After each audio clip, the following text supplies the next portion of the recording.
ఒకవైపు చైనా నుంచి ఎక్కువ దిగుమతి అయ్యేది. చైనా వారు ఏం చేశారంటే ఎక్స్పోర్ట్ ఛార్జ్ పెంచారు. అదేవిధంగా ఈ ఇండస్ట్రియల్ యూజ్ పెరిగింది.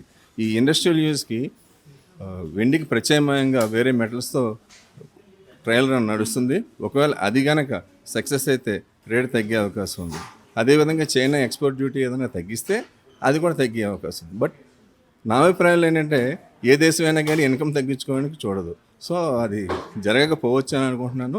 మ్యాక్సిమం ఈ సిల్వర్ జ్యువెలరీ అండ్ ఇండస్ట్రియల్ ఉత్పత్తులకి సిల్వర్ మార్చితే అప్పుడు ఏదైనా ప్రత్యామ్నాయ మెటల్ కరెక్ట్గా ఏదైనా మెటల్ దొరికితే దాన్ని వినియోగిస్తే 100% సిల్వర్ ఏమైనా తగ్గడానికి ఛాయిస్ ఉంది. సో వెండి ధర నిలకడగా పెరిగి ఉంటుందని గ్యారంటీ లేదు. బంగారం మాత్రం ఎప్పటికీ పూర్తి భరోసా ఇస్తుంది. కానీ ఈ మధ్య కాలంలో వెండి పైన కూడా ఎక్కువ ఇన్వెస్ట్ చేస్తున్నారు. ఇక్కడ బంగారం రేట్స్ ఎక్కువ ఉండడం వల్ల ఎక్కువ కూడా దీనిపైన మక్కువ చూపుతున్నారు. బంగారం కంటే వెండి ఎక్కువ దూసుకుపోతుంది గరిష్ట స్థాయిలో పెరగడం. బట్ ఈ 2 రోజుల్లో చూస్తే గత 2-3 రోజులుగా బంగారం బాగా పెరిగింది.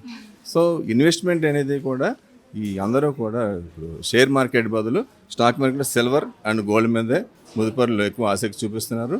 ఇప్పుడు ఇంటర్నేషనల్గా మీకు మన ఫిజికల్గా కాకుండా డిజిటల్గా కూడా ఎక్కువ సిల్వర్ అండ్ గోల్డ్ మీద ఇన్వెస్ట్ చేస్తున్నారు.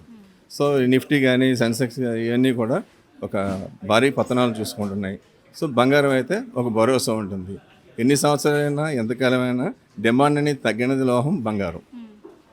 అంటే గత సంవత్సరము ₹1,00,000 మార్కుకు చేరుకుంది. వితిన్ కొంచెం షార్ట్ పీరియడ్ టైంలోనే 1,50,000కి రీచ్ అయింది.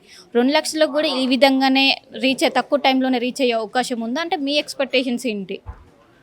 గత 2 నెలల్లోనే అత్యధిక స్థాయిలో 50% పెరిగిపోయింది. రానున్న కాలంలో 22,000 22 క్యారెట్ వెళ్తుందని నా ఒక అభిప్రాయము. అది కూడా ఒక 6 నెలల్లోనే.